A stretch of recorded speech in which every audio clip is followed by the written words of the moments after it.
La République du Congo et le Maroc envisagent désormais de mettre le curseur de leur coopération sur la formation du capital humain dans le sous-secteur de l'enseignement supérieur. Cette préoccupation a constitué la toile de fond de la séance de travail qu'a eue la ministre congolaise de l'enseignement supérieur, de la recherche scientifique et de l'innovation technologique avec le ministre marocain chargé aussi de ces questions. Je pense que notre continent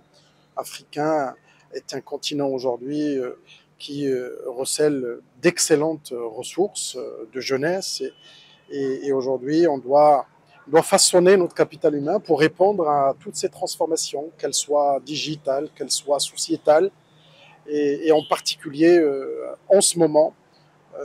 qu'il faut faire les transformations qu'il faut. Delphine Edith Emmanuel a par la suite échangé avec le président du conseil d'administration de l'école inter-État des sciences et de médecine vétérinaire de Dakar. Ici, les discussions ont tourné autour des possibilités d'octroi de bourse aux étudiants congolais désireux de poursuivre leurs études dans les filières suscitées. Il s'agit d'un document qui concerne l'école inter-État par rapport au statut des enseignants, par rapport à l'académie et par rapport aussi à l'accompagnement, l'expertise que l'école peut mettre à la disposition du peuple congolais. Et aussi, donc, non seulement remercier le ministre et le peuple congolais pour l'accompagnement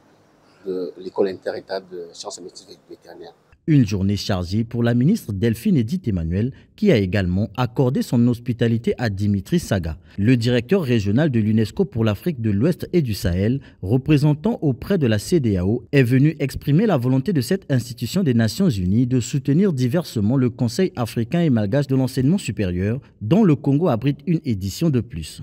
Nous avons un programme phare pour l'ensemble de l'Afrique qu'on appelle Campus Afrique, qui va nous permettre de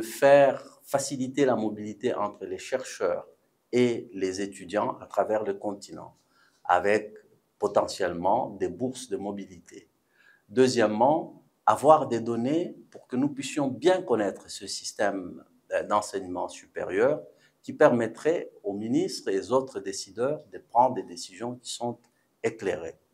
Troisièmement, pour que nous puissions aller vers la transformation structurelle des économies africaines, il faut que nous puissions avoir de la formation technique au niveau du cycle supérieur, pour avoir des techniciens supérieurs qui nous permettraient de transformer les matières premières que nous avons sur ce continent. 3 personnalités pour 3 missions différentes, mais au finish, c'est au profit du ministère de l'Enseignement supérieur, de la Recherche scientifique et de l'Innovation technologique, un département ministériel en quête de bonnes stratégies depuis plusieurs années afin de se relever.